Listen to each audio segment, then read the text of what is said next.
Anything you want to delete?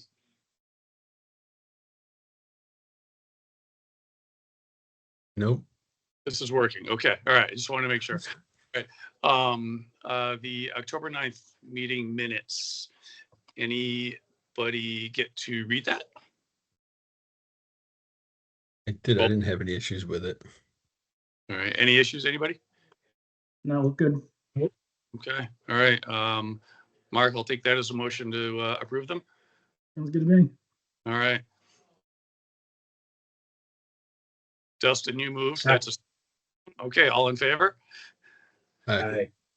Yeah. All right. So moved. All right. Bite review. So the Allergo bite from Lebanon. Did y'all get to read through his report? Yep. Okay. All right. Again, looking at it, just a reminder, we're looking at this from a training standpoint, not a saying good bite, bad bite like we used to.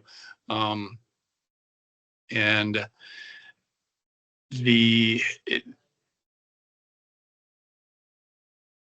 there were two things I thought about when looking at this, and I want to hear you guys too, obviously.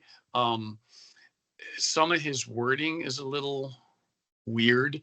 There was one where he commanded his dog to attack. I thought that was, I don't know, I thought that was an interesting choice of words. And then, and again, in that same paragraph, second to last paragraph, where he says, canine Allergo was forced to bite Robert. I know what he means in that he didn't have a whole lot of options of places to bite, but when I first read it and second time read it, it was almost like he forced the dog to do the bite. I don't think that's what he, I think it's interesting that the dog bit another officer, but in the moment of chaos, it's kind of one of those things happen. And he was able to get the dog off that bite, which is huge. I think it's more important than anything else there. And my concern with that is, without seeing any video, there's 4 officers directly involved. One is a canine handler. So I could see 3 guys or 3 officers trying to rip this guy out of the car, and he sends his dog, which may not be an appropriate time to do that.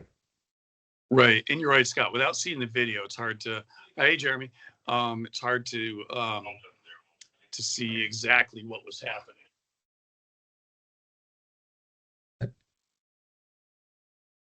Sorry about that. So yeah, it was hard to see exactly what's happening. Did they pull back and try to send that? I don't know, but I think, again, looking at it from a training standpoint, it's something that I know is not practiced very often because people get bit. I know I've seen it done with muzzles before, but it's not super realistic because the dog doesn't get to truly engage. So I don't know. Yeah, I mean, we're given other tools which might have been probably a better option if I'm picturing it the way it's actually going down, like a taser, and deploying a taser on the person. But like I said, without a video, it's really hard to tell what it actually looked like. Yeah. Well, that's where we try to get out of this, to say what it looks like. Did the dog do basically what it was supposed to as being trained? We don't want to get into the whole use of force thing, and it's a little different for us too because they don't have the statewide use of force policy like we do in Vermont. It's in New Hampshire.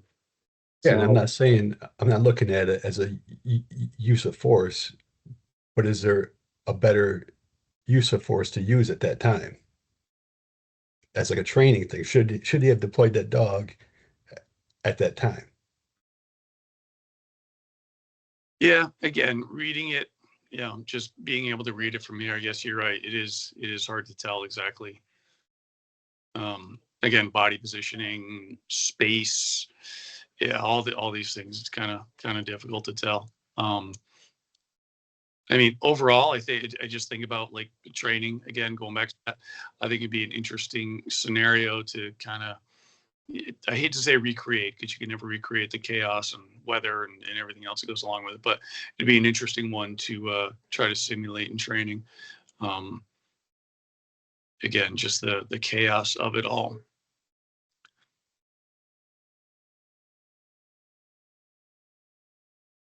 Rich, have you ever been able to do a scenario like that at all? To that chaotic? Yeah, well, not like we're out in the wild, but best we can. But yeah, I mean, we put people on the ground fighting. We'll put a dog on. I mean, we all know that when you walk up there, I guess, is he allowed to use a dog at this point? If I was looking a little further beyond the training thing, I would say yes. Over in New Hampshire, I'll wait for Jeremy to chime in on this. Same PD, same rules of engagement. But yeah, I mean, it's when we start teaching a dog targets, I mean, the dog's head's all over the place. And I guess you add the chaos to it, you're going to get even more, even with an experienced team that's been out there for years. So I talked to, he called me right after this. And we talked about it. The pictures aren't the most beautiful and stuff, but the dogs, I mean, I don't hit them on that because the dog basically, they are taught targets, but they're also taught to grab what they can, right? My example I always give is the person laying under the car and their legs hanging out. They're going to grab them by the ankle and pull the person out, right? So I didn't pick up on that. What was the first thing you said though, Dave, that you picked out from his narrative? He said compliance was not being met. I commanded Canine Largo to attack. I don't know. It's just a wording thing. I just thought it was kind of it's to bite, to apprehend, to whatever. I don't know. I guess attack is just. I just thought it was kind of a weird use of the word. But yeah, I'm not gonna ding somebody for their wording. It's their style, whatever. All right. There are some dogs in the program that's their command to bite, right? That's the French command is attack, right? Yeah. All the Yes, French ones like yeah. So just throwing that out there, but yeah, I guess yeah, he probably should have said apprehend. Yeah, but I mean that's a minor thing, you know. So all right. Anything in?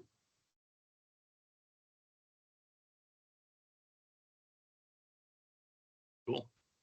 All right. This is something I brought up, monthly training and hours and such. So with now that Lindsay and I don't know if it's others going through it, and Chris, please chime in. Going through some of our records as training records are submitted, she brought up to me a couple weeks ago. So most of, actually just about all of the training days that I do, we don't do just one discipline. We'll do patrol, we'll do bite work, we'll do drugs, we'll do evidence, we'll do a little bit of everything. And pack track, at least, and I don't know about cats, but it doesn't allow for separation of the two things in the documentation of it. She had asked if I could make two separate events out of the day, and that doesn't work either because the times would be all jammed up. We could make two separate training events, but it would be complete BS because, again, the times wouldn't line up, but it would meet the standards. So going back to the reason why we made it 8 hours patrol and 8 hours of other disciplines was, and we all know this would happen, where, you know, pick a team. Let's say, you know, I as a handler, I don't like doing drug work, but I love the bitey stuff. And then I could picture, you know, myself doing, you know, 14 hours a month of bitey stuff and then forgetting about drug work. So my counter to that is that now that we also require all the teams to have their 16 hours of training with an instructor, that do we really need to keep the 8 and 8? Because if we do, then I'm in violation, as are most of the people I train with.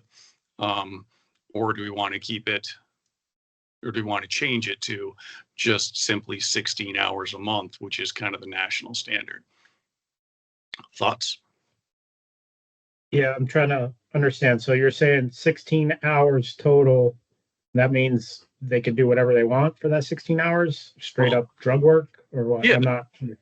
for that 16 Huh? hours now in theory. So it's putting a little bit more on the instructor to make sure the training days are balanced and not just single discipline every day of the month.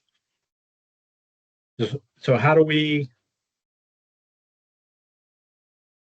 I don't know. Can I get back to you on this? Let me play. I don't have a lot of experience with pack track, Yep. but I know how to separate it in cats. That took us a while to figure out as well because it was kind of the same issue. I remember talking to Bobby about it several years ago, and because I would do that, I would do 4 and 4 every day, and Bobby's like, well, just name the day it's a patrol day or name it as a detection day, and I'm like, I kind of can't because that's BSing everybody. Yeah, it's not accurate. So I figured out how to do it in cats. Can you leave this hangout there until the next meeting? I'll look into it. I'm just starting to look at pack track now with due to everybody being on that's going through schools. Yeah. So, but I don't know. I like to just initially my thoughts would be I want them to be able to say 8 hours of patrol and 8 hours of whatever detection. Yeah. Instead of 16 hours. I'm afraid people are going to do 16 hours of what they prefer to do. And by leaving it on the instructors, I don't, I mean, the handler should be responsible for this. Yep. Yep. And it'll show up in research if they're not doing the things they should be doing. If I don't like tracking and I'm skipping out on tracking because I just want to do bitey stuff and drugs, it show up in research.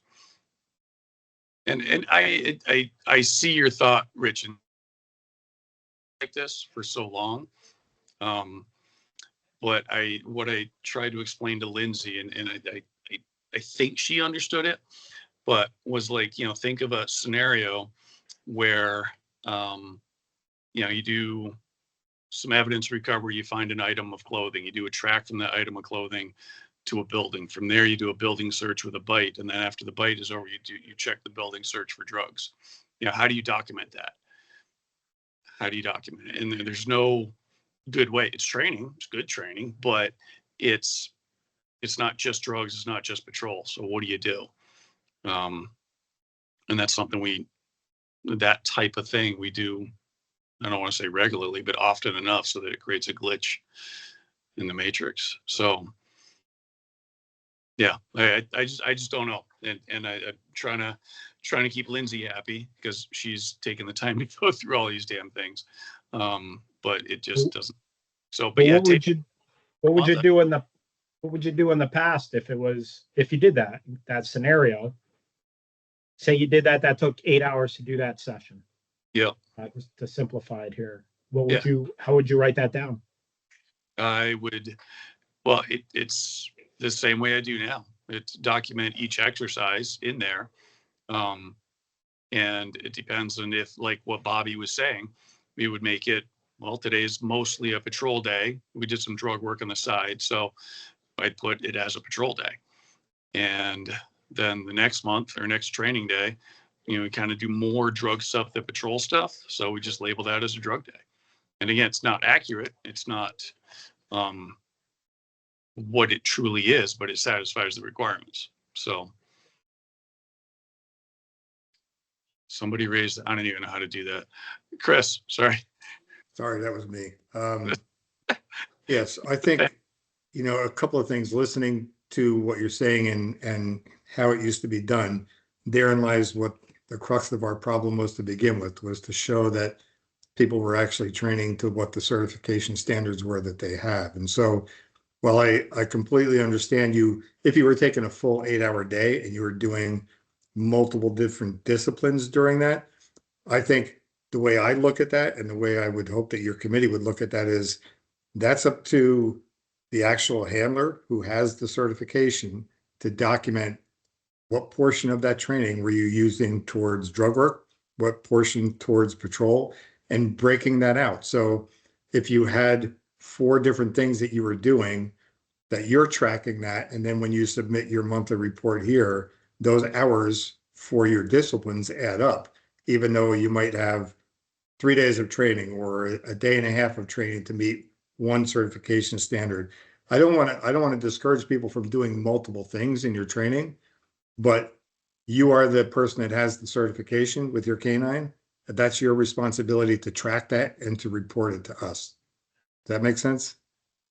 And Chris, I think we all agree with that, but it would mean backtrack doesn't separate it like that. So it means No, I get that.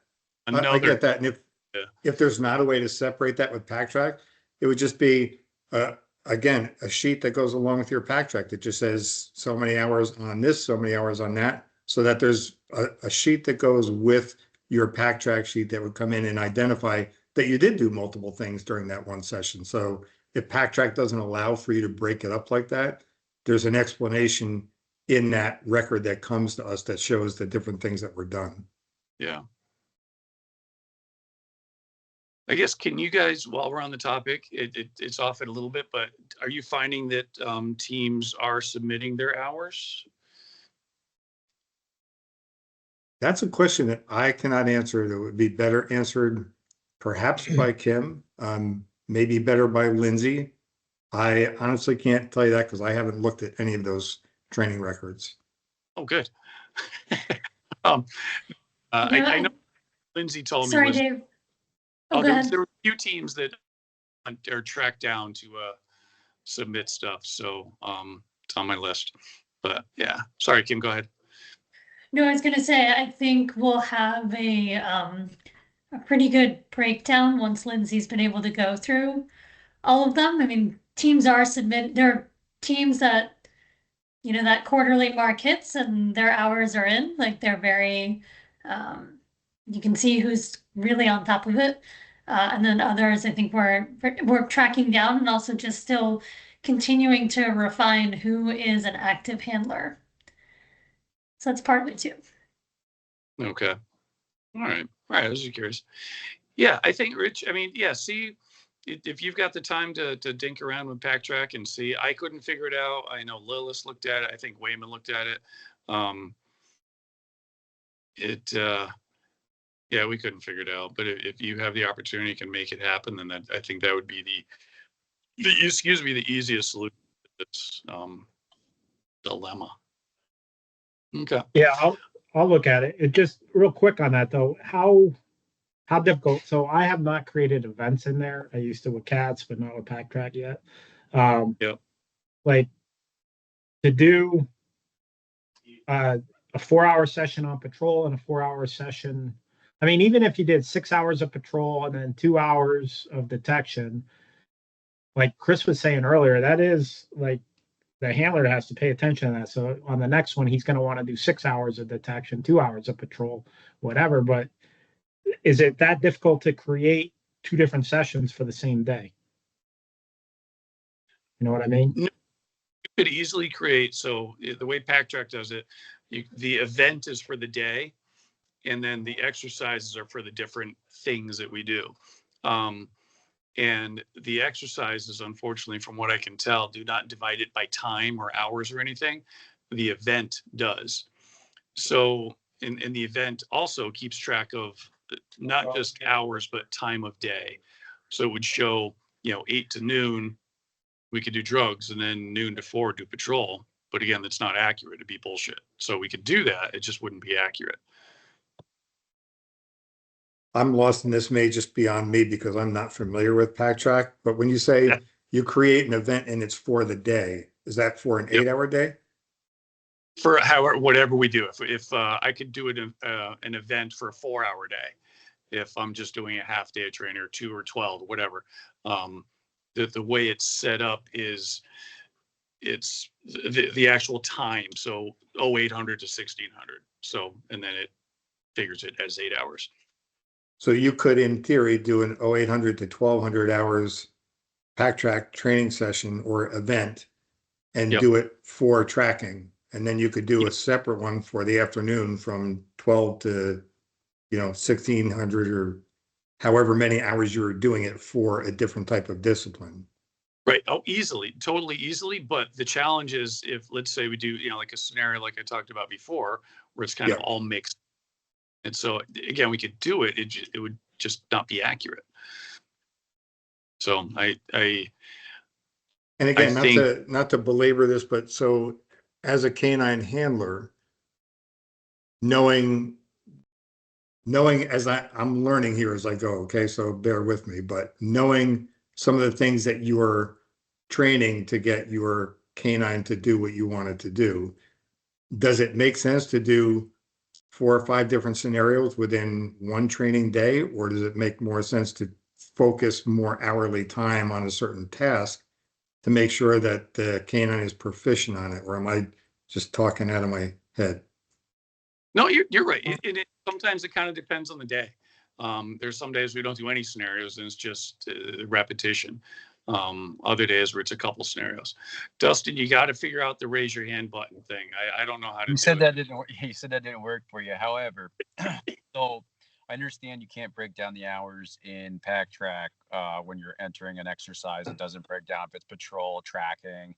It does for maybe detection, but however, you could do tags under the main event. You could put 4 hours. So if Lindsay's looking at tags on your report, you could put 4 hours tracking, 4 hours detection work, 1 hour obedience. You can actually do tags, and that's something the administrator could look at.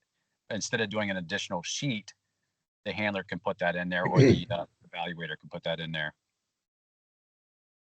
It actually, Dustin, you're right. That is something we were doing when we had instructor hours and non-instructor hours. So we would do a tag. I know some people do it for a demo as well. I mean, you can. It's not a drop-down menu per se. It's whatever it's freehand or whatever. Yeah. It'd be like doing a sheet though, as a handler. You would just be like, hey, I did 4 hours of tracking this day and 4 hours detection of work. So instead of doing that extra sheet, as long as we can train handlers and or monitors through to make sure that's conducted, then there doesn't need to be an extra sheet if we already go that.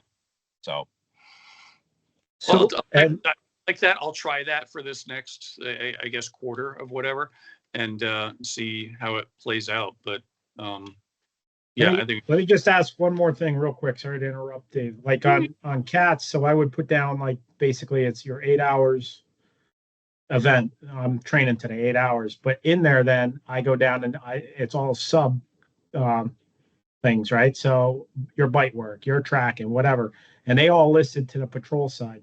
I could put in a drug fine that would list automatically to the drug hours. Pack Track doesn't do that. I don't think so. Okay, that's what I'm going to go in and look, see if I can find something similar to that, because it's a little easier. Like under cats, I could just put in all detection hours. Boom, it pops up, and it can be on. Some of them are on the same days that we did patrol.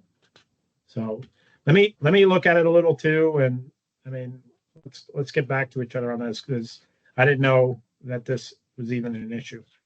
Yeah. All right. Cool. Waivers for research for missing instructor hours. Yes. So that was me. Somebody reached out. I don't know what handler.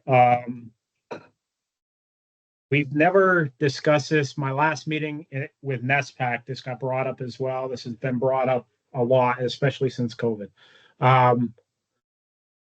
So what do we give waivers for? And so do we do it by case? Do we give them, you get this one-time waiver because you can make your hours? One came in about somebody not being able to find daycare for their children. I mean, if you're getting deployed for a year, I would look at that differently. You're on an injury differently. How do we, there's nothing really to discuss that. I mean, it's the academy can waive for whatever, and K9's just part of that.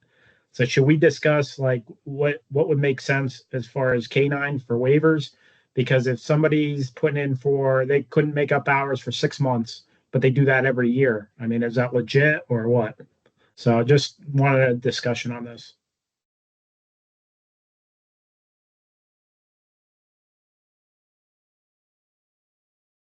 So the waivers right now, it is, Chris, it's up to you and the academy, right, to decide those. Am I right on that, or am I way out there?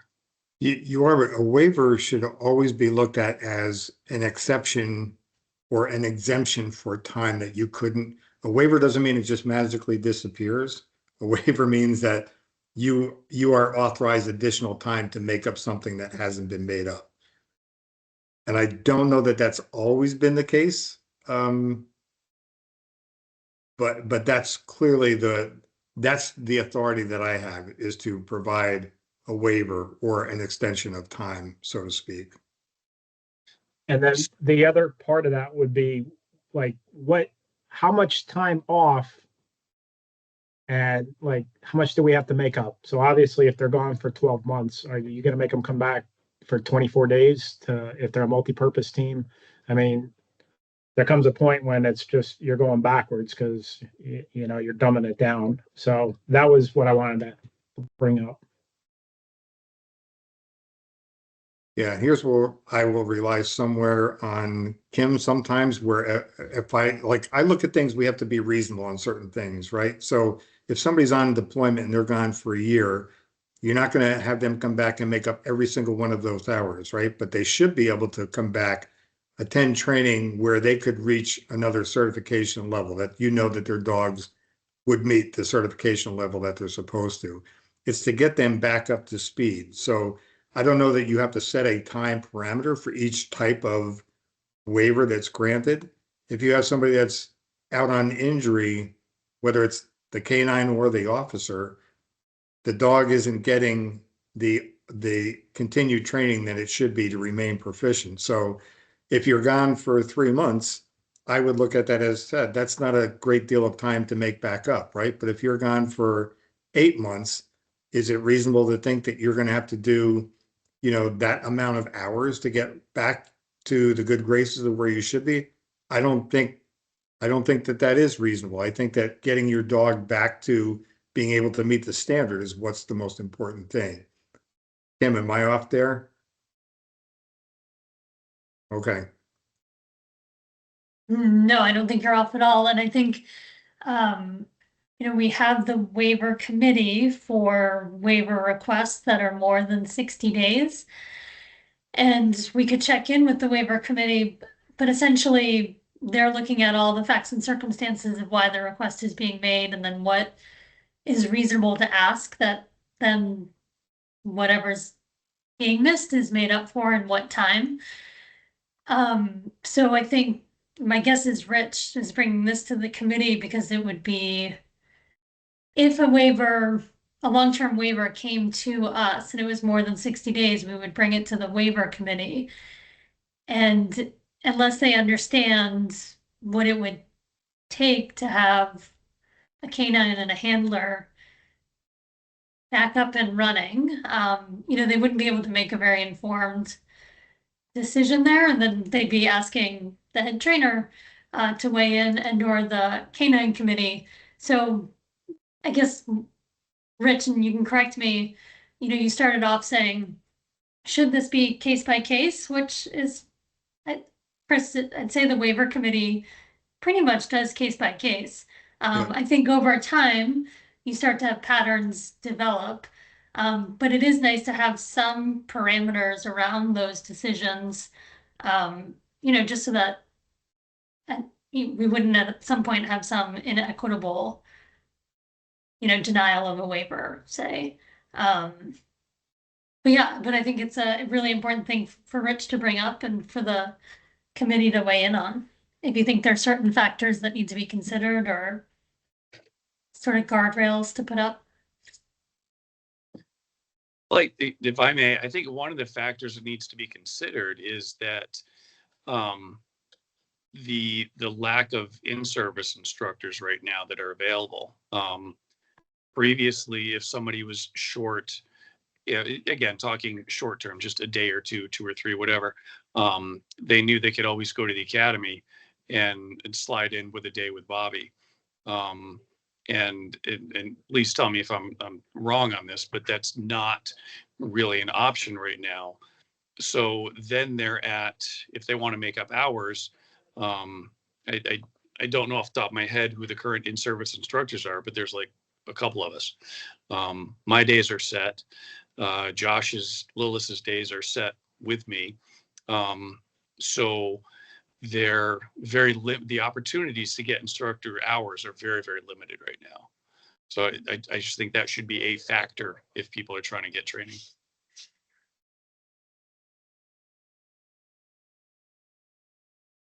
Rich, do you want to weigh in on that? Yeah. I mean, this has kind of been going on since COVID. Jeremy's an instructor. I'm an instructor, and like a bunch of people down south said they couldn't get an instructor, so they wanted to be waived. And nobody asked Jeremy or myself. And I was doing state police, but several locals as well. Nobody asked us. We wouldn't have turned them down, especially if they needed hours. So some of it, I find that it's just handlers. I'll be brutal. I think they're being lazy. They're not searching it out. So I've recently had maybe one or two that's been over at the academy bring it up to me about doing in service, and I'm not going to turn them away. Even when I'm doing a school, you can come here. The priority is on the school. You can jump in with it. I only have one person in the school, so I have a lot of downtime. If people need hours, they can come here. I'm looking at, I think, 5 instructors in service right now. Like Dave, you just said you and Josh are like instructors, but when you're doing it, Josh is with you. Maybe you guys separate and take little groups. I don't have the answers, but some of it I just find that people just aren't trying. And I'll be 100% honest. I became an instructor so I can instruct myself way back when. So I know there's little games, but people can be reaching out. So nobody has really reached out except last week. A couple of people have asked me. Other than that, I've never been asked in years. So that's me weighing in.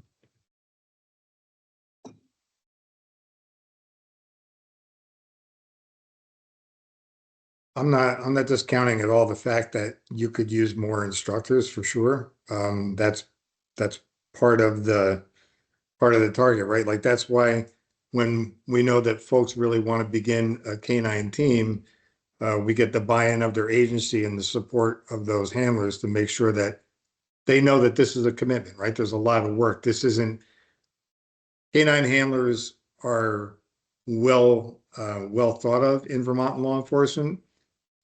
They get a lot of good PR because they do a lot of good work. But that is a lot of good work, right? It's not, you don't just get to walk around with a canine and get all the praise. There's work that goes with that. So I think this is, canine is a community onto itself. We can't just create instructors, and those that want to rise to the level of becoming canine instructors have to know that that comes with a certain amount of responsibility to help the others move along and keep their training hours up. And I think Rich's comment now, and I think that for anybody that's lacking them, should take advantage of his willingness to try to get people up to speed where they want to be, and Jeremy's as well.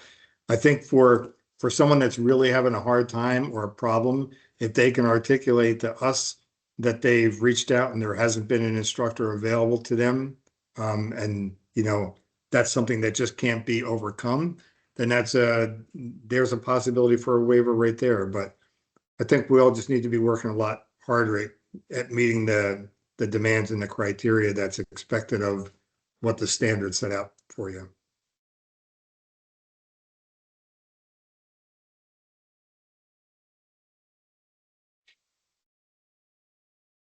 Who was it, if you don't mind, who was it that wanted this added into the minutes? The waivers? Yeah. The waivers started, Lindsay started talking to me. She brought somebody a waiver, one of the handlers, I can't remember which one, that was missing. I don't know, it was probably 5 months worth.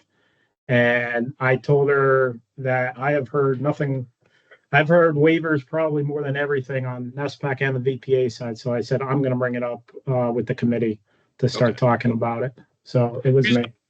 I just want to make sure that whoever wanted it brought up got what they needed out of it. Yeah. So I'm looking at 5 instructors and myself 6, but say 5 with 24 teams. I mean, that's less than 5 on average. I mean, we should be able to be taking care of ourselves. Part of this stuff over the years has become tribal, where people don't want to leave their geographic location. Where when I started, I mean, we showed up here at the academy, and now people just want to stay wherever they are. And nope, we're not going there. We're not going there. So we'll miss our instructor hours. So we do have to put this on handlers a little bit, right? So, I mean, I think we have enough instructors right now, to be honest with you. So Rich, 6. Go ahead. Sorry. I didn't get an answer before. You, me, Lillis, Perkins. Yep. So we have James Benvenuti, Dustin. So there's 2 more.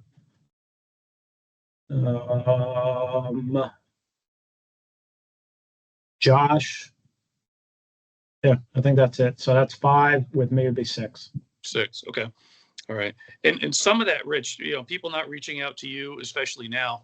My original understanding was that you were contracted just to do the basic school and nothing else. So that's what I was told. That's what I passed on. Yes. Well, that is the case, but especially right now, I know we're coming up on research in December and stuff. I'm doing a drug school right now. I'm not going to turn somebody away. Granted, I can't have 15 people show up tomorrow. Right. But if 1 or 2 show up, I mean, they can get in the basic foundations of drug work. I mean, it's still drug hours and they might learn something. But Jeremy, are you on? Like, I haven't heard you talk, but I see your name. Like, is anybody reaching out to you? Yeah, no, those guys down south, I was in touch with them and asked them to give me some dates to go down there multiple times, and they never responded to me. Right. And that's what I'm saying. I'm putting this back in the handlers a little bit, Dave. Oh yeah, no, I agree. I totally agree. I just wanted to bring up that should be a factor to consider. That's all. Not a gimme by any means, but just a factor. So that was all. Yes. So geographically, the handler that was 5 months behind, where's this handler located? I'm gonna guess Swan. Give me. I could tell you exactly who it was if you give me a minute.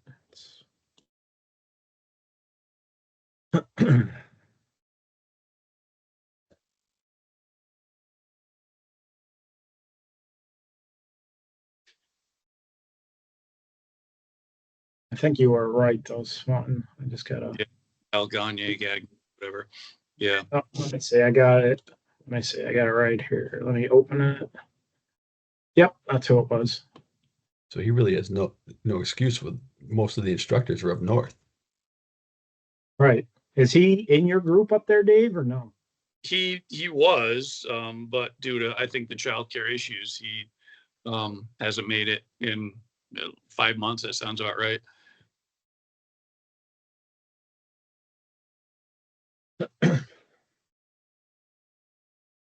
So I understand the waiver thing, and yeah, we are a little messed up right now. Like, I have no prize, not really my decision, it's VPA's, but like, let's waiver away right now would be my thoughts, and get this going for next year, and then like hold people's feet to the fire.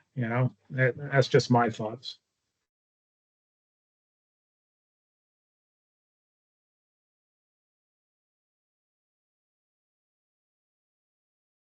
Yeah, I would agree with that. Again, cutting people some slack, knowing that it's kind of the last time, because we're starting to get things, we're headed in the right direction to get things kind of back together, I guess. So, all right, any more discussion on that? What's our ultimate answer on that then? Is it case by case? Kim, is that what, Chris? Is that how we want to do this? Sorry, Rich, I just cut out, I have to take a phone call here real quick. I can, you can go, Chris. I can jump in. All right, thanks, Kim. I'll jump back on Yep. it here in just a minute. Okay. I mean, as far as today, Rich, this was listed just as a discussion item, so there's no action being taken by the committee. I think, so the VPA's process will continue as it has been, which means it's case by case. But if the canine, I mean, I can definitely report back to Lindsay that what the committee said as far as availability of an instructor being a factor, but also requesting that a handler demonstrate trying to find an instructor and having that be part of the factor, but also hearing that we're trying to give people time to make up hours. But I feel like this topic should maybe be discussed a little bit further in the future. And I just want to add in to make things a little more confusing and messy. If I'm reading the current standard, just says the canine committee and the head trainer shall do all requests for waivers and or extensions or appeals of these standards and their recommendations forwarded to the council for final determination. So that's a lot, but that's what's in there. So given that, Dave, and thank you for double checking that, so we should have Lindsay forward any of the waiver requests then to the canine committee and add them to the next agenda. I know I'd regret saying that, but it is, I think it's new to me. So yeah, okay. Thank you. Thanks. What's that? Jeez. Sorry, that was off topic. Okay, cool. Sorry, I had to bring that up. Okay, on to our next then. Action item. Did you write that, Kim? Action item? It sounds like there should be like a star next to it and stuff. I just think that would be way cooler. Those evaluators for evaluation team, Logan Skelza, if I'm saying it right, and James Benvenuti. I guess what, anybody want to discuss that? I don't know Logan, but I know James. Yep. So Logan's the one who just had the bite. Yep. He 2021 class, so he went over his 3 years. He mentioned interest in it. He's been training with me since day one. Jeremy knows him. Jeremy can talk about him as well. Logan's good. He sees a lot of what I see when we're training dogs and stuff. So I told him I'd send his name up to the committee to vote on. And then Benvenuti, the same thing. I've been talking with New Hampshire here a little bit recently, trying to figure out, the wardens are a little different than us as far as patrol and stuff. So been talking to him, mentioned it to him, and he's interested in being an evaluator as well. So that's why their names went up there. Are you saying wardens are strange? Yeah. No, not okay. with Dustin on here. We got a warden on here now. Gotta be careful. Anybody else? All right, anybody want to make a motion to add in Logan? I will. Who was the I? I'm sorry. Jeremy. Jeremy, okay. And Mark seconded, good. I'll second. Yeah.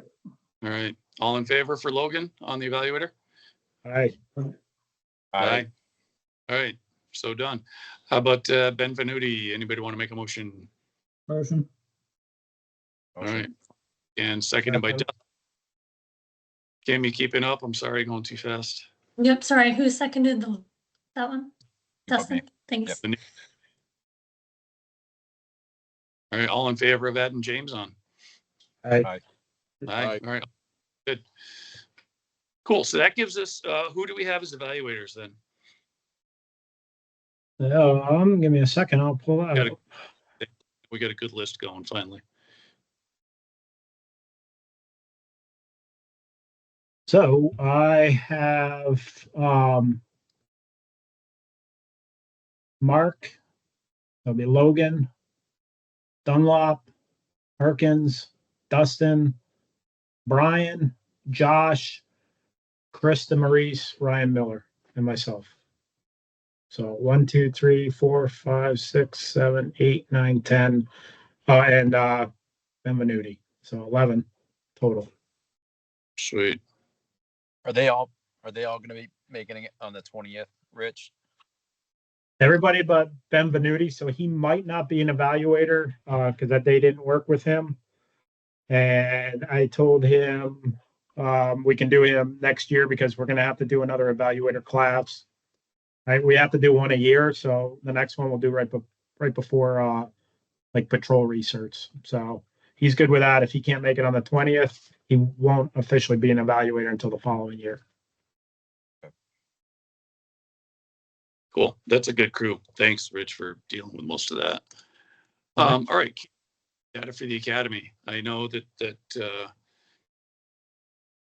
you guys are looking for info to, I guess, sell our program, if you will. Kim, I know Chris is on a phone call. Kim, do you know what it is exactly Chris is looking for? Yep, so I didn't email this out to you all before the meeting. My apologies. I put it in the chat though, if anyone can access the chat. At the last meeting, you all asked for a list of what Chris was looking for as far as statistics.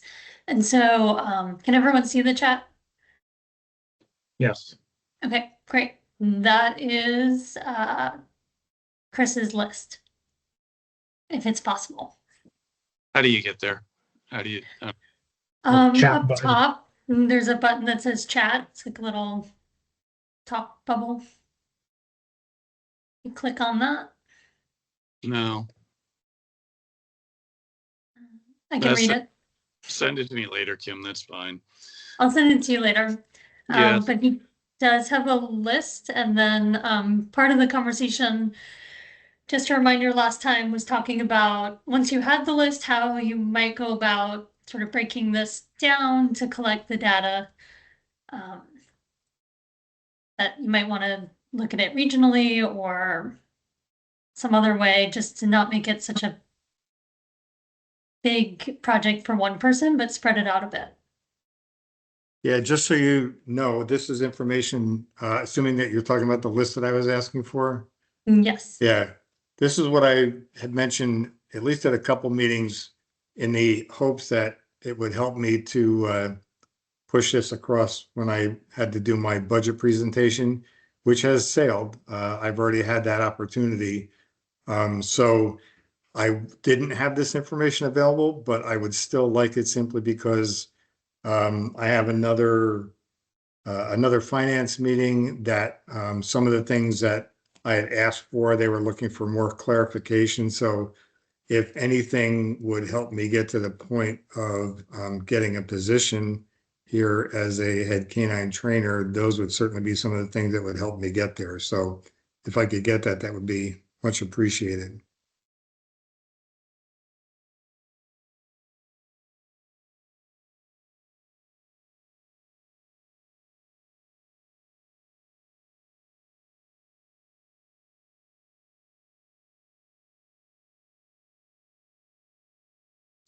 You're on Dave, mute, you're Dave. I don't know muted. if you're talking to us. Thank you. Thank you. Somebody said I got that list like 3 times just now. Thank you. Yeah, I have not toyed around with the supervisor role in PackTrack enough to figure out what I can dig up stats wise. Rich, I don't know if you can as well, but what I've done is I don't have all the handlers are on PackTrack. I have most of them. To try to get them listing me as their supervisor. That way I can just look at their stuff. Aside from that, it would mean getting handlers to actually report their deployments and stuff. I know as a committee, And as an association, we've struggled with trying to get handlers to bring us their numbers every year. When we used to do awards, which is something we should be discussing again. It was always a challenge to get handlers. We would get, half to 2/3 of the handlers submitting their stuff. Trying to think if there's any other way to get those numbers. I can't think of anything. Do you guys, I mean, it seems, if I were back in my days of being an agency head, I would want my canine handler to be able to provide those for me just for my own budget purposes and for any kind of issues that I might have with my town select board or my town manager to show the work and the essence of why we have a canine program. So I can't believe that. Well, like with VSP, it's different. I know that they've got one person that they would report to, but don't individuals, canine handlers that work for either a sheriff's department or a municipal agency track this stuff for their own agencies? It probably some do, some don't. Some people, like some agencies, look at the canine handler being brand new for all the answers about canine because there's just there's a very big ignorance about it. I just got everybody's emails today from Lindsay.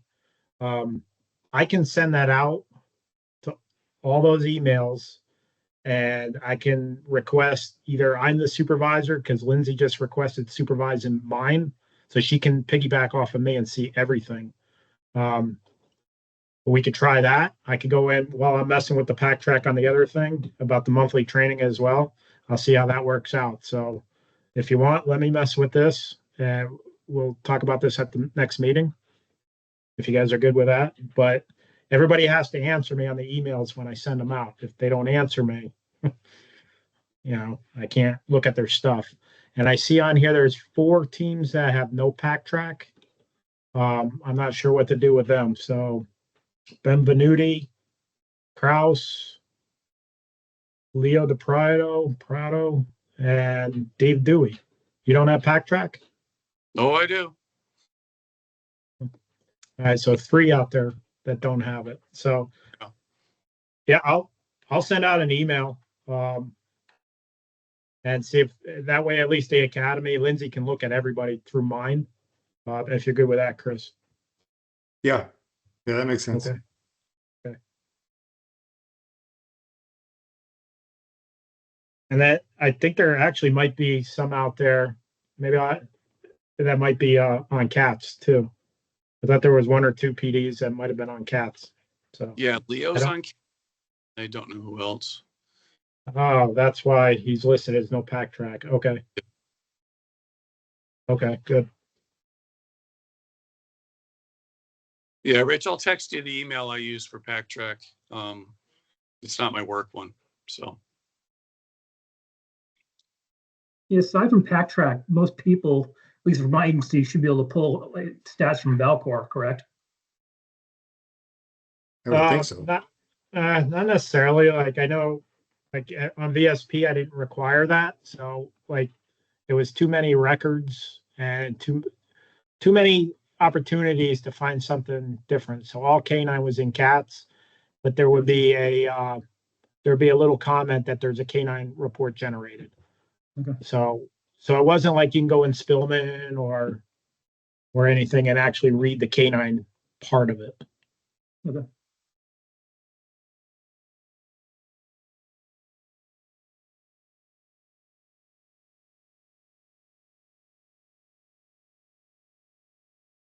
Sorry, I'm just toying with it right now. There's deployment logs, deployment summaries, and it gives some information, but not a ton, unfortunately. But I guess it's better than nothing. So. And also, can I ask? Go ahead. No, I was just gonna ask, and I know that this is just anecdotal, but what's an average canine deployment throughout a year? Like 10 times, 20 times, more than that? It widely varies depending on the agency. Chris, I can tell you for me with my last dog, I was averaging 100 a year. This last year I had maybe 40. Some of that is due to just less canine calls with a Mhm. state that's not prosecuting anything, combined with COVID, combined with we're just short, I have to say no. Yeah. So no, but like you look at like Amos Gaylord from Berry City, and his numbers are still pretty up there. He's got a department that's out there digging stuff up and being proactive. So it's, and then you'll have, you know, some of the smaller agencies that don't get much, but smaller agencies get a lot. So it's all over the place. I've just noticed in some Valcor reports where I'll see somebody, it'll identify the person's added responsibility. So it'll have like a canine officer, or it will say canine deployment, so that officer, there's at least a record for them to go back and look up their own stuff. I'm sure that there's a multitude of ways to look through it in Valcor that might not be as difficult for the handler to be able to do, to find out something around their stats. Yeah, to get numbers of calls, it is easy. What was the outcome of that call? Unfortunately, I think a lot of it is going to be, you know, based on memory of the calls for the handler, or looking in the individual narratives. I know when we were trying to get like highlights from handlers, we would try to keep it to a page or two of information. And my favorite line from Josh Lillis was that he said he can't pick just a page or two because he loves all his deployments equally. But it really does, it depends on how much documentation they do in Backtrack too. So it is kind of all over. Yeah. So one thing too on Pack Track is just everybody does Pack Track how they think they should do Pack Track. Maybe that's something like at the next annual meeting or something. So the way I would do it in CATS, you have your narrative section, but then you had like what do you call it? Your summary. And so every time they deployed, during that deployment, while they're headed there, whatever, before they clear, they click event begin or whatever it was called. I forget.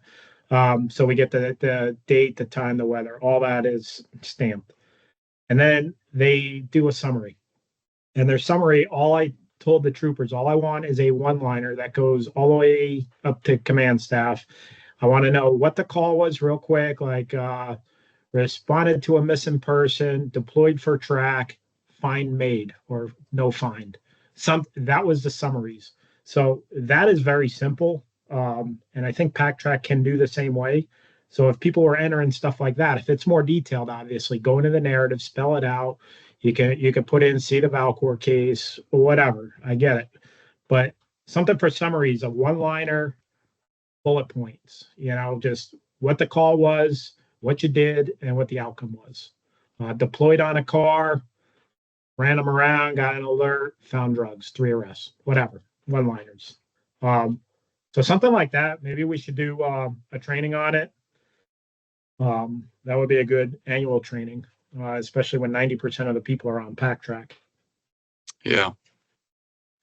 That's the other thing is coming up with a meeting. That's a whole different topic though.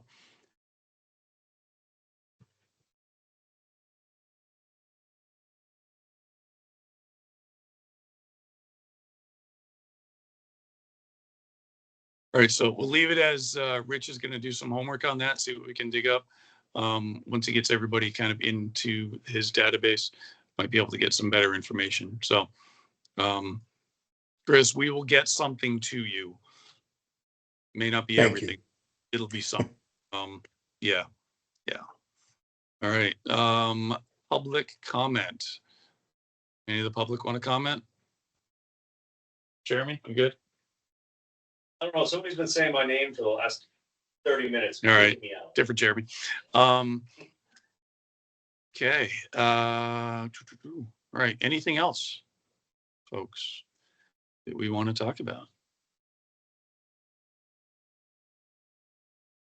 Oh, yeah, just one thing, Dave, just tell your guys up north, like I reached out to Lindsay today. I'm waiting to hear back from her, starting to reach out for the certs, who's coming down for certs so we can set up the dates. I'm not sure if your crew has all set them up or not, but Yeah, every time I'm seeing. Yeah. What's that? I don't think many of them have. There is a NAPWADA cert going on in December as well. So I don't know who's doing one versus the other or both. But hopefully I can figure that out this week. Yeah, figure that out as soon as possible because the dates I put out there, basically, I'm doing the school here, and I don't want to have to do all those days because it's going to take away from the school at the same time. So Gotcha. I'm just trying to figure out what days to rearrange my schedule as well. So the sooner I know, the better for me.